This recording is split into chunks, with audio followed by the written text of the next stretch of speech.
by Michael Brockta. All right, and then we have one more guest that Don Wilson is going to introduce.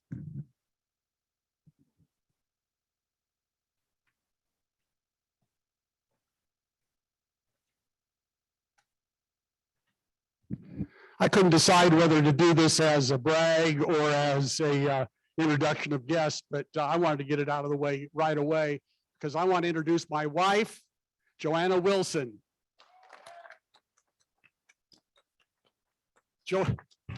Many of you have met her already, but we just got married on November 6th. We're happily living in Roanoke now. Take your mask off, honey. Let us see how beautiful you are. Anyway, we're very happy. Thank you very much. Merry Christmas, Happy New Year, everybody. Joanna, thank you for coming. Don, thank you for bringing your lovely wife. It couldn't be better. Thank you so much. We have a grant presentation today by Bob Haberman.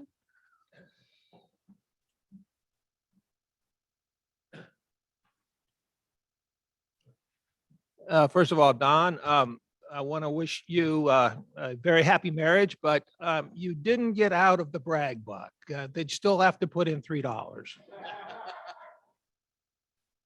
Okay, we have only one grant today, but it's a special one. I'm going to call up Rupert Cutler and Courtney Plaster. And and Rupert, would you first tell us a little bit about this organization and why you have found it to be so compelling that you would sponsor it?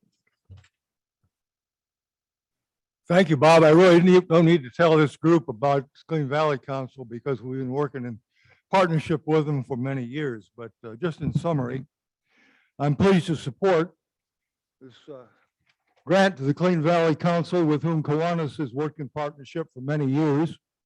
Clean Valley Council and Roanoke Kiwanis have teamed up on many litter pickup events over the years, including cleanups along Jefferson Street, the Roanoke River, Washington Park, and along the Lick Run Greenway.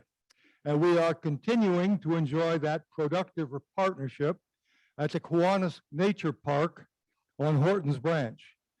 Clean Valley Council has provided support in the form of bags, vests, grabbers, and trash pickup twice this year at our club's new Northwest Roanoke Park site. So here to receive the grant is the council's executive director, Ms. Courtney Plaster.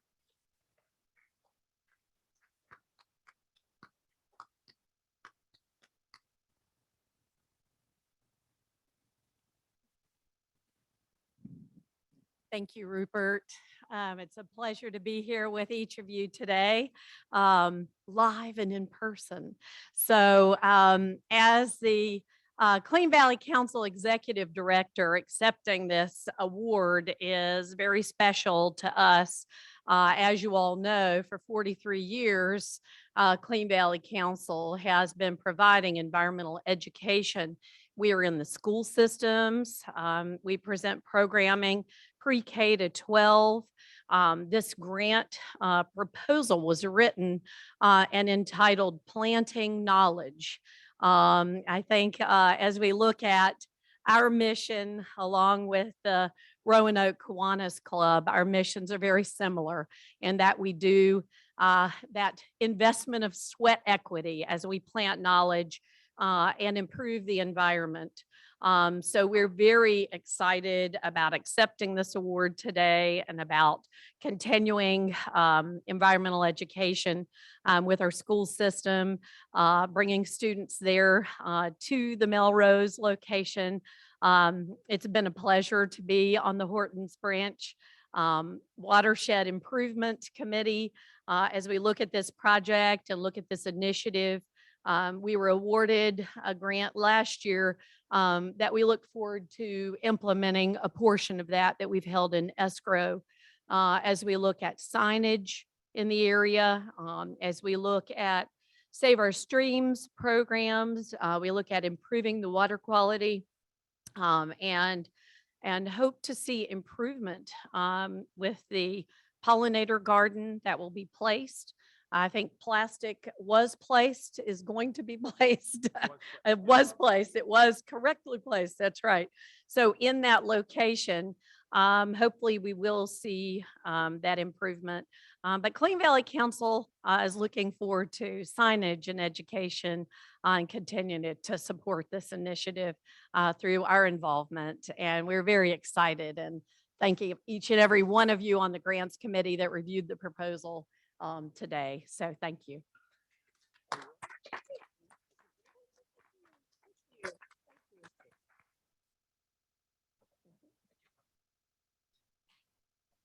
John Bradshaw's gonna talk to us about Pearl Harbor reminiscence.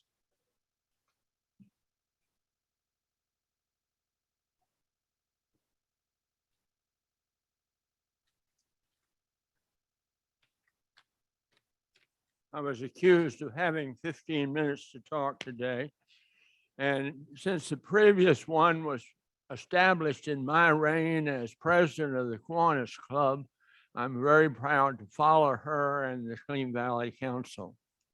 Yesterday was December the 7th, the 80th anniversary of the United States entering World War II. I was a shade less than 9, but that event became a major turning point for me, especially since I was one who was a resident of the city of Norfolk. The day before, Norfolk was a sleepy little port town, but soon thereafter, it became the largest military complex on the East Coast. At about 4:30 in the afternoon, I was playing in my room, maybe with the line train layout, and over the radio, I heard a special news report that announced Pearl Harbor had been attacked. My parents, a few nights before, had taken the overnight steamship to Baltimore to attend a dental convention, leaving his secretary to watch over me. The two of us talked about the news, wondering if it would be safe for my parents to return to Norfolk on the same steamship, for it was suggested that many German submarines were just off the coast. Throughout the war period, things seemed to happen for the war effort. Residents only knew about it afterwards. My father had been an active golfer, but the Navy took over the golf course to explain the naval airfield, and thus he became a victory gardener. The 2-lane road behind my home place became a 4-lane access road to the Army base almost overnight. In addition, the Army set up an anti-aircraft defense unit, gun, searchlight, listening units, and barracks just on the other side of the same road. All buildings were required to have black window blinds to keep the light out. My father was given a white steel hat and was asked to walk the neighborhood to assure the darkness. The word that passed was that so many people come into town, additional living accommodations were needed. Residents were asked to open their homes to help. My mother moved me out of my room into a small infant space, and she rented my room and a guest room to 2 construction engineers and a naval officer. Gas was required to drive as part of. Gas was also short. All cars received stickers, A, B, and C. The C went to doctors who were required to drive as part of their war effort. The A went to those that didn't. Ration books were issued on food, shoes, and I think other things. My father converted an oil burning furnace that he had heating the house to coal. After the war, he went back to oil. Many other residents developed victory gardens. With the mass influx of construction workers and military coming and going, everything was full. There seemed to be at least 50 more kids in my classes. Beer halls sprung up overnight. Streetcars between town and the base were always full, especially towards midnight when the white dress sailors had to get back to base. We watched the government every day moving Italian war prisoners in caravans of 3, maybe 5 large cattle trucks, following the armed soldiers to work on the port areas.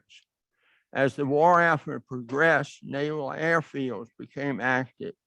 We witnessed military planes all about, day and night. They were everywhere, coming and going. One would know when a carrier returned to port, when the large group of planes began flying in circles above, awaiting to land. For one period, a flight path extended out over our home.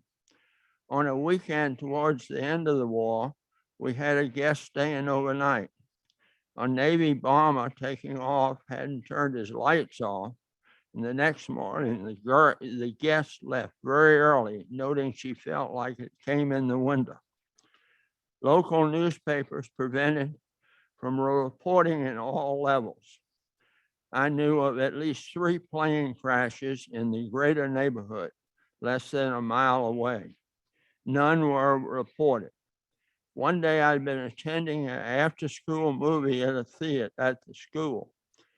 About halfway through, we heard lots of sirens, but we kept watching. Then it was over, we left and noticed a lot of action just beyond the field across from the school. On investigating, we learned a single-engine airplane had crashed among 2 houses, a wing on the side porch of one and a wheel in the roof of the other.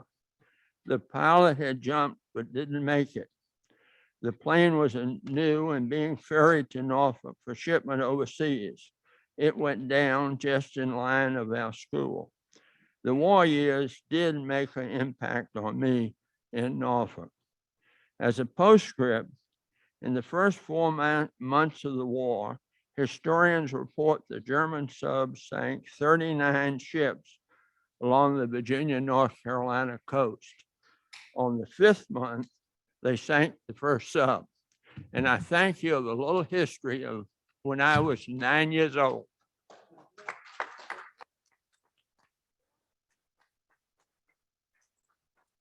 Thank you, John. So we have some announcements today. We do want to do brag bucks, so I'd encourage you to keep your announcements brief, please. Thank you.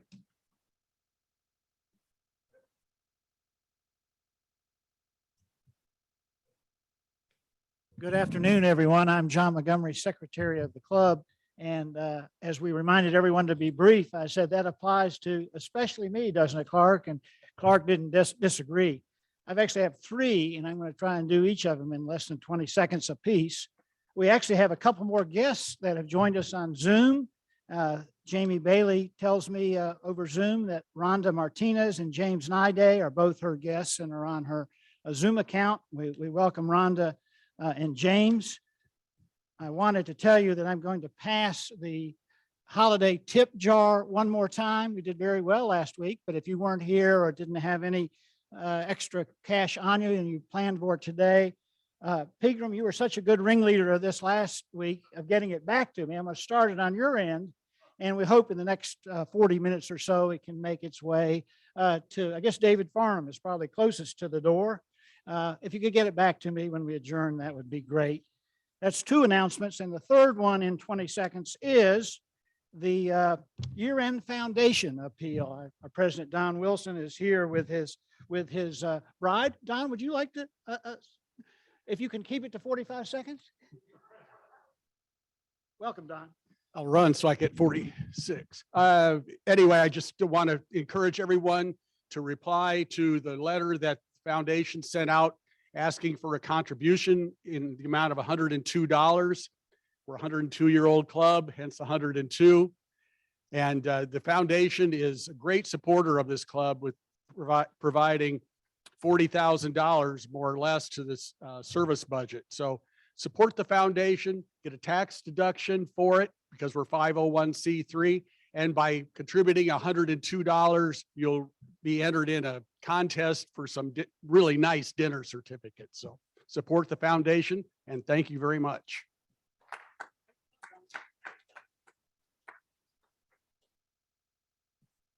Good afternoon, everybody. Lois James, I've got two announcements. The first one, I'm going to start with our crabs.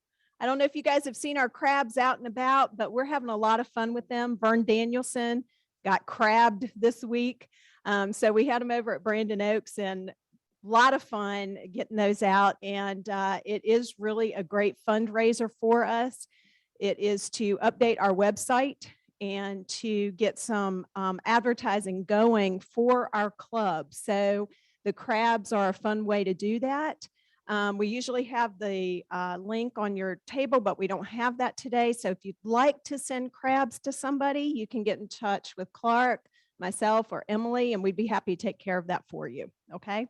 My second announcement is our West End Christmas party. Okay, it's fast approaching and it's working. We're going to go this weekend.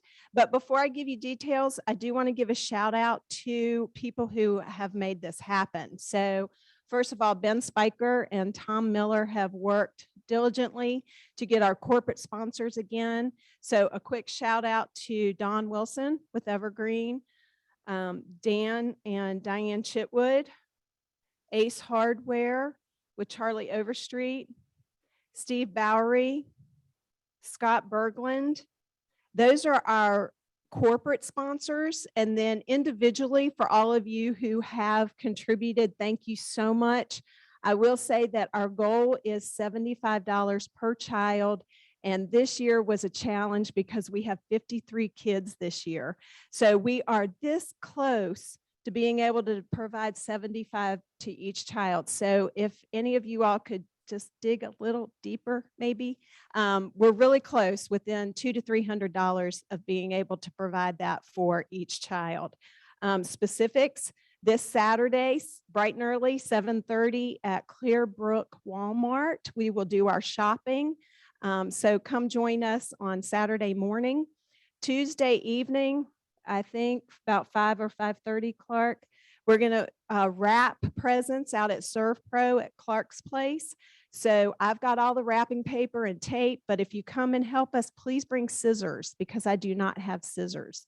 And then next Wednesday will be our great big party with our kids that we always have so much fun with. So wear your fun holiday Santa ugly sweaters, whatever you want to, but next Wednesday is our big party with our kids. And I cannot thank you enough for your generosity this year. Thank you. Thank you. And I look forward to having fun with you next week. Thanks.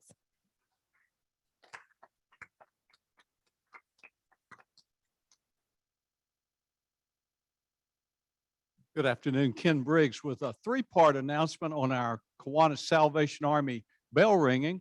First of all, beautiful weather last Friday night. We had an outstanding team that brought in $902.57, which may be a record for our first night of ringing.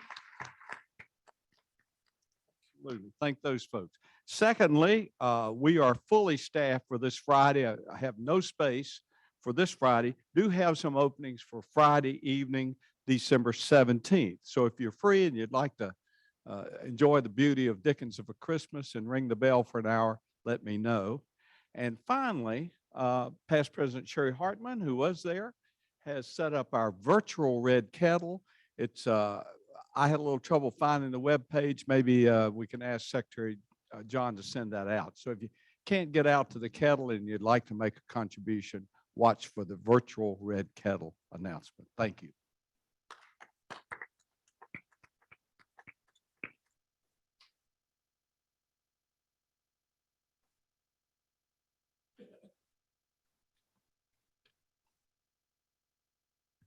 Hi, everybody. John Uritt. This past weekend, your Nature Park Committee had a fun, exciting, and a very productive weekend. Saturday morning, we met at the Melrose Library at 9 o'clock. Sherry brought ham biscuits, donuts, coffee. She and Roop are co-chairs of our committee and doing a wonderful job. Now, we had at that meeting kind of a mini classroom. Roop and Sherry explained what we're about and what we're doing, the importance of it. So that after the meeting, we went out and we measured off our first pollinator garden, 30 feet by 100 feet. So, and we cut up a bunch of limbs to lay down on top of our plastic. This plastic is going to kill the grass for the garden. So we got a lot done. We had at that meeting 6 girls from Hollins. They were all biology majors. Very interesting. And we had 3 or 4 others from the city, Gainsborough YMCA. Very productive. Now, the next day, weather threatening, Monday afternoon, we met at 3 o'clock. Here again, we had like 15 youth from the Goodwill outfit that helped out just a whole lot. So that afternoon, Roop and Sherry, again, we had the mini class. Roop, I don't think you were there Monday. Anyway, another very productive class. That afternoon, I mean, it was threatening rain, but we got the plastic put down and we got it all anchored. So our very first really on-site activity for our park, and it's going to be something, it really is. Thanks. I have an announcement that our officers are going to meet this Friday at 10 o'clock. And then our board meeting is going to be next Monday. And also our speaker, Dr. Theo Leem, is going to stay after the meeting for feedback on ideas. So with that, we got some brag bucks today. I know Wendy has a brag. Don Wilson, I guess you've already done your brag. And Eric Danielson. And anybody else who has a brag, please come up. Thank you, President Clark. I'm standing in for my dad, Vern Danielson, today. And he's having lunch with my brother, not here. But he wishes he could be here to do this brag. Many of you know that he's a proud graduate of Purdue University from 1962. So Purdue's basketball team is ranked #1 in the country. Never before has this happened. Still early in the year, but he has high hopes. So boiler up.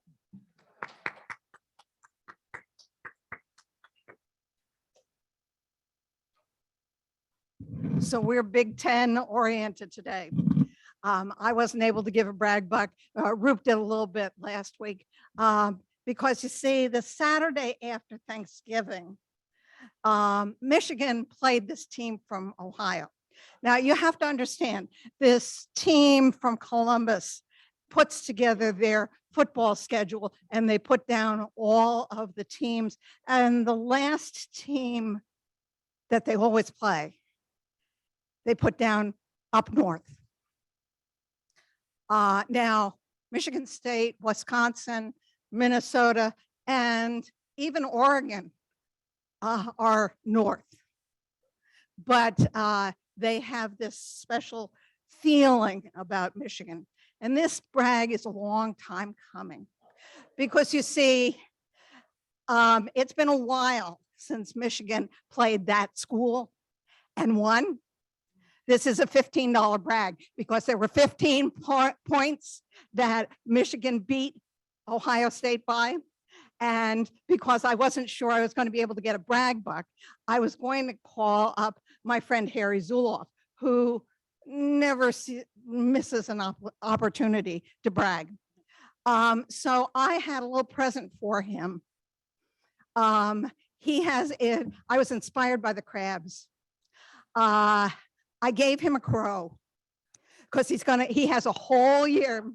He has a whole year to eat crow before they play again. And I gave him a recipe for 3 different crows so that he would be able to have something different, because it's going to be more than 11 months before this happens again. And then we played on Saturday. And Don, I'm so sorry. I can't afford the point spread between what Michigan had and Iowa had. But I am thrilled to say that I'm very proud of Coach Harbaugh. As you know, because of my career, ethics are really important to me. And Jim Harbaugh made the decision that any extra money that he was given because of the wins would be given back to the athletic department, to be given to the staff who have suffered because of the pandemic. And in that, I am so pleased that he has made that decision. Go Blue! December 31st is coming.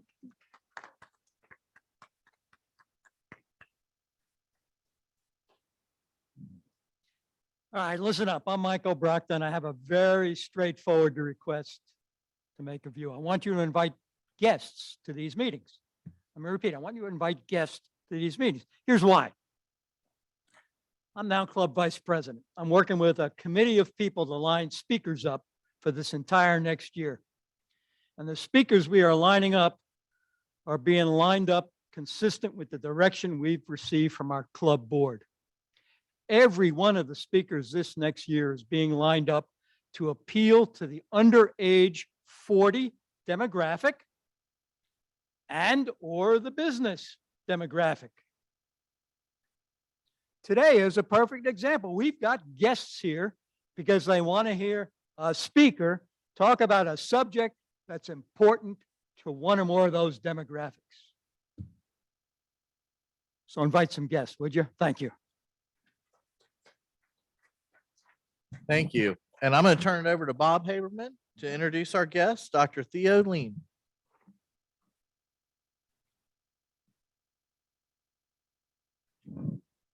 Thank you, President Clark. I want to just say one thing quick. I love brag bucks because I learned something. Purdue is #1 in the nation in basketball, and I didn't even know they had a basketball team.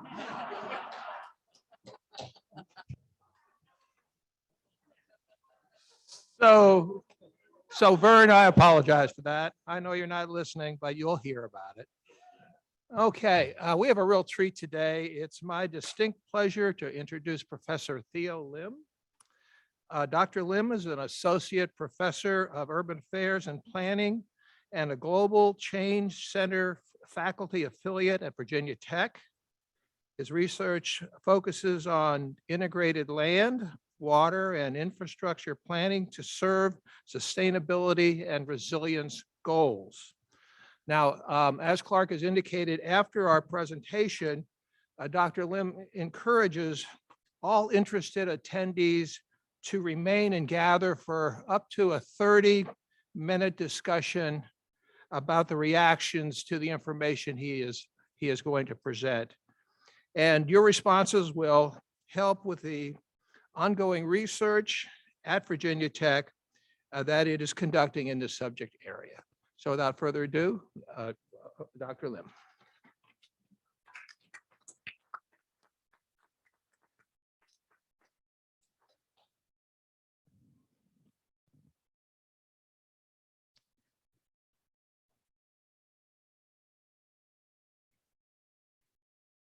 All right.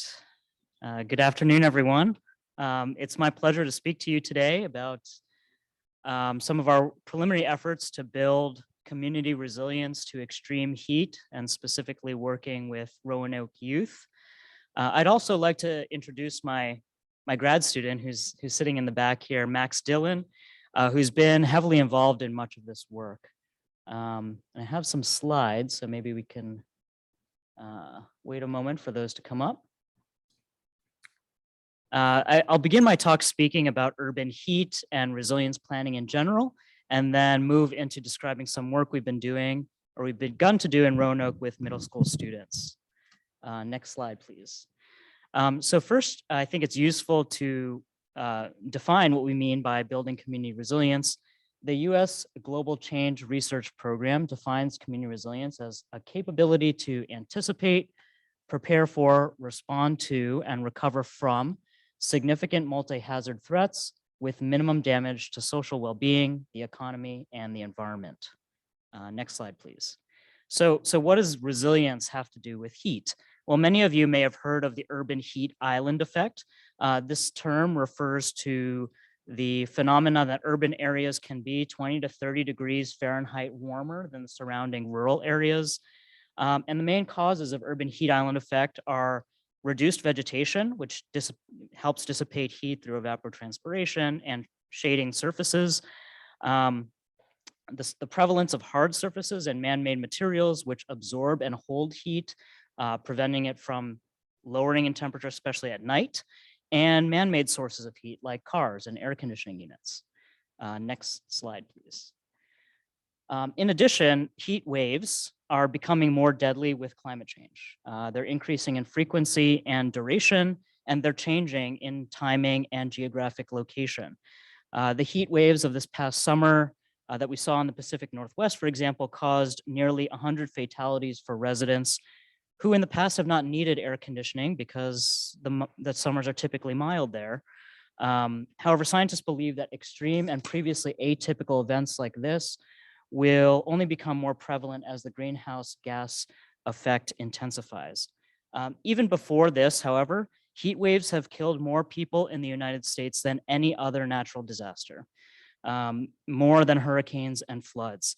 But they typically do not receive as much media attention, mostly because deaths often occur behind closed doors among marginalized communities, such as senior citizens, shut-ins, and often in low-income and minority neighborhoods.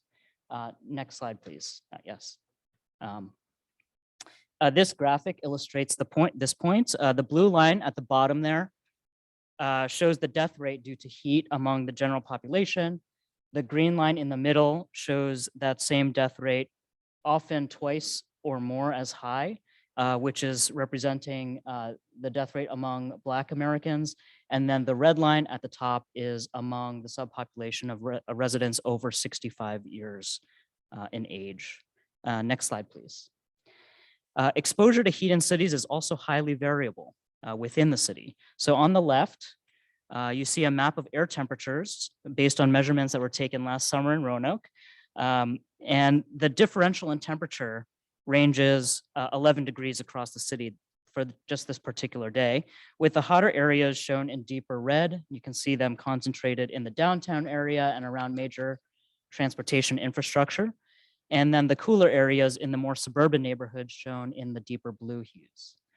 The map on the right side is actually a map from 1937 produced by the Homeowners Loan Corporation, which was used for decades to systematically deny mortgages to potential buyers in quote unquote risky neighborhoods. This practice, which is now illegal, effectively enforced racial housing segregation. And to this day, these maps still explain much spatial variation in investment and economic and educational opportunity in cities, nearly all cities in the United States. So you can see from comparing these maps, and the reason why they call redlining is because these quote unquote risky neighborhoods were the ones that are marked in red. To this day tend to be higher proportions of lower income residents and Black and Hispanic residents. So you can see from comparing these maps that many of the hottest temperatures spatially correspond to these previously redlined areas of the city. And the consequences of this is that in most cities, you have higher heat exposure coinciding with the most socioeconomically vulnerable populations as well. Next slide, please. So what are our options when it comes to dealing with the risks of urban heat and its consequences? Essentially, there are two main approaches. The first is what you might think of as effective emergency response. When a heat wave occurs, for example, a city must have the protocols in place to prevent deaths, including coordinating emergency health response, opening emergency cooling centers, outreach to shut-ins, et cetera. But I'd like to talk more about, what I'd like to talk more about today is actually a second type of approach, which is the idea of heat mitigation, which can help residents reduce routine heat, not just in heat waves, but in their daily lives. And research has shown that trees and landscaping, parks and open space can significantly reduce temperatures, and in fact, already explain why we observe much cooler temperatures in wealthier neighborhoods that tend to have more trees, more space, more landscaping. In addition, we can provide cooling infrastructure on a regular basis. For example, air-conditioned rec centers and libraries, public drinking water fountains, and splash pads, which you can see a picture of in the lower right there, in pocket parks, so that residents can cool down in their own neighborhoods. We can also reduce the albedo, which is the color of the of urban surfaces. You can see that man painting the roof white there to reduce the absorption of heat and lower energy costs as well. So these are some examples of activities that are being undertaken in other cities. Philadelphia, for example, this is a plan that they released last year, neighborhood heat resilience plan that included activities that coordinate public health awareness campaigns, lot greening, and other activities to help with heat mitigation in a marginalized neighborhood. Next slide, please. And because both temperatures and social conditions are so different, varying within cities, the most effective way to increase community resilience to heat is at the hyper-local scale, so that we understand both the specific physical and social conditions that are affecting the community and are most likely to come up with solutions that resonate with the community members themselves. So we might think of this process as having 6 steps.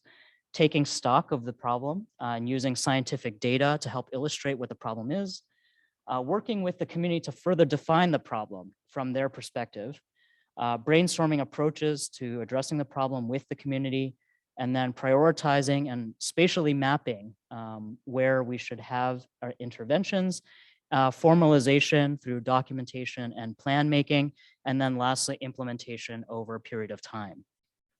So the pictures here are showing, that first picture is showing a community listening session in Phoenix, Arizona, where they produced these digitized maps, which you see in the lower picture, of hotspots identified by the residents and cool assets also identified by the residents. And what you can see that's different than just looking at the scientific data is that they've actually pointed out major walking routes that the community actually uses to access public transportation, which scientists might not necessarily know without actually asking the community members how they use the space that we're interested in making more resilient. So in Roanoke, we've begun efforts for steps 1, 2, and 3, which I've shown in blue, and I'll elaborate on that now. So, next slide, please. So first, the collection of scientific data. Thanks to Nell Boyle, actually, who's here, the Roanoke City Sustainability Director. In the summer of 2020, Roanoke was one of a handful of cities that was chosen for a collection of high-resolution temperature data that gets at this intra-urban variation. Next slide, please. These are some photos of the actual data collection process, driving the vehicles around set routes and then extrapolating those temperatures so that we understand what's happening across the entire city. This important data set formed the basis for an expanded engagement program that we ran last summer with Roanoke Middle School students. Next slide, please. We decided to work with youth because the issue of climate change often resonates very deeply with younger generations. And frankly, they're going to be the ones living with these consequences for longer. And we also wanted to better understand from people who live in these areas what the day-to-day experience of heat was for residents. And youth tend to be very forthcoming in their opinions. Once you establish trust with them, and they become a very valuable source of local knowledge. But it takes time to establish trust and as well to build the necessary background knowledge for middle school students to understand the nature of urban heat. So for example, if you've ever tried asking a 12-year-old how humans can make outdoor temperatures more comfortable, they might look at you like you're crazy.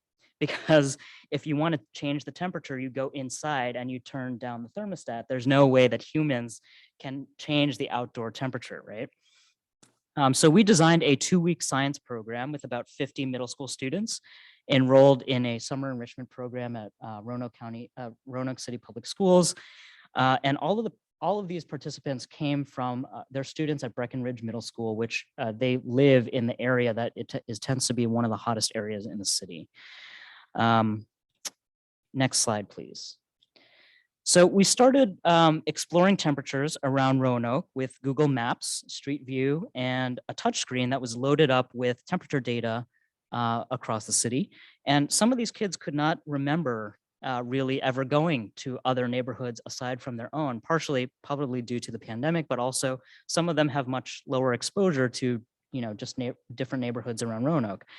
So this was a way to have them realize, oh, this neighborhood has a lot more trees than mine does, and it also correlates with much lower temperatures, and start to build that logical link, or even just to realize that different neighborhoods look different in terms of density and infrastructure. Next slide, please. We also flew drones around the school campus that was loaded with a thermal camera to have them understand spatial temperature data and how different materials absorb heat throughout the day. And so what you can see here is aerial imagery taken with the drone, and you can see that over the course of the day, the sidewalk area is heating up. You can see that in hot white by around 3 p.m., whereas the grassy areas and treed areas stay relatively cool. So this, again, was helping the students understand the relationship between human-controlled landscape elements and temperature. Next slide, please. We also walked around the campus.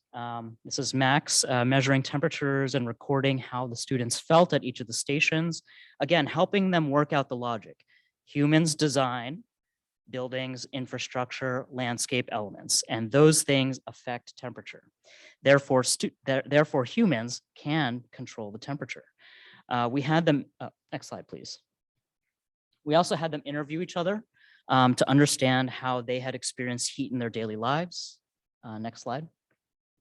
We had them draw places in their neighborhoods that they cared about and sketch ways to make those places more comfortable when it's hot. And then lastly, we had them propose plans for a heat resilience network, which was essentially connecting parks in Northwest with green streets for shade and proposing locations for splash pads. So here are some examples of how the children defined the problem of heat. And by far the most dramatic example came from a 12-year-old girl who said, I went to a hotel room because the heat was so bad it made one of my family members have to go to the hospital from a heat stroke. And in fact, she was the one who recognized that her grandfather was unresponsive, and she was the one who called the ambulance. But this incident occurred because their air conditioner had stopped working in the house. But there were many other students who described feeling very uncomfortable because the AC in their home was broken or not functioning well enough, such as sleeping on the ground in the living room, or taking frequent showers to cool down, or feeling like they would faint if they stayed inside their home, fighting with siblings over electric fans, and even freezing water bottles in the fridge so that they could hold them at night to stay cool, to be able to sleep. And others describe decreased use of public open space as well. Next slide, please. Such as not being able to exercise outdoors and not being able to use park equipment because it was too hot to touch. Next slide, please. So while the students were creating potential solutions, they were also helping us learn about the problem from their perspective. So for example, in their eyes, issues of heat, safety, and comfort, and the use of outdoor public space were not really separable. They would start talking about heat outdoors on neighborhood streets, but then very quickly start talking about speeding cars and the need for sidewalks, crosswalks, traffic lights, and stop signs.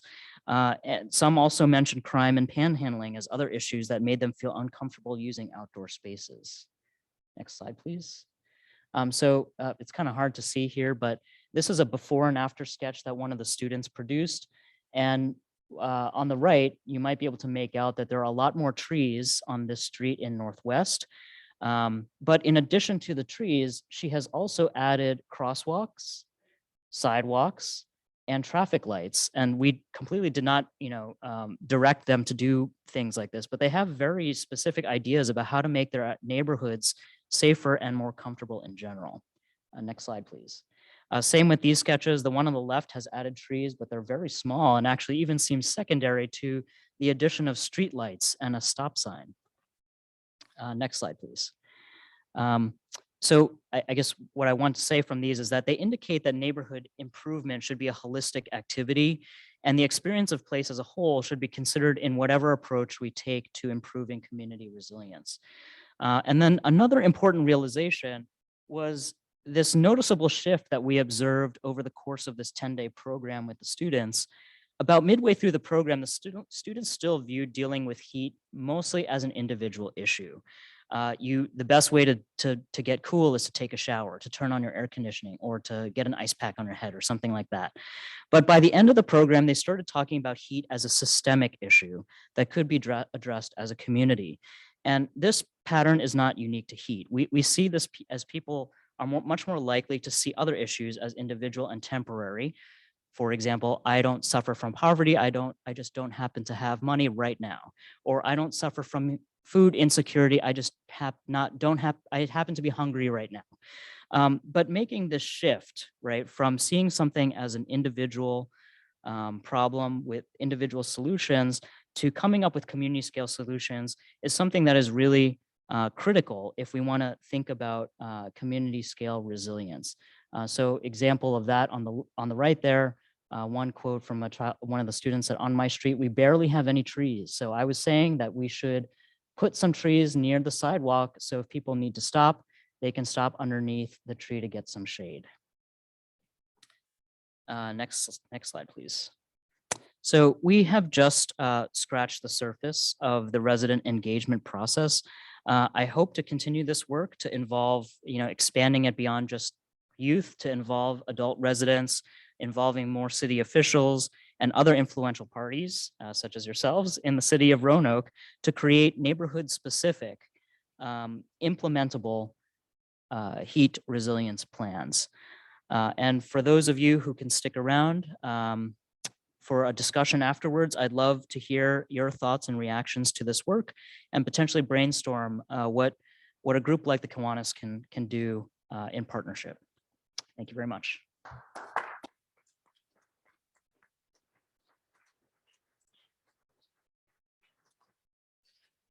Dr. Lim, thank you very much. And we have a speaker's honorarium for you. And you have chosen for the Sierra Club. So absolutely. There you go. Absolutely. Thank you so much. And again, I encourage you guys to stay after to talk with Dr. Lim regarding his great presentation. So next week is West End Christmas Center party. So that's going to be great. We're going to have kids running everywhere. Always a lot of fun. Please.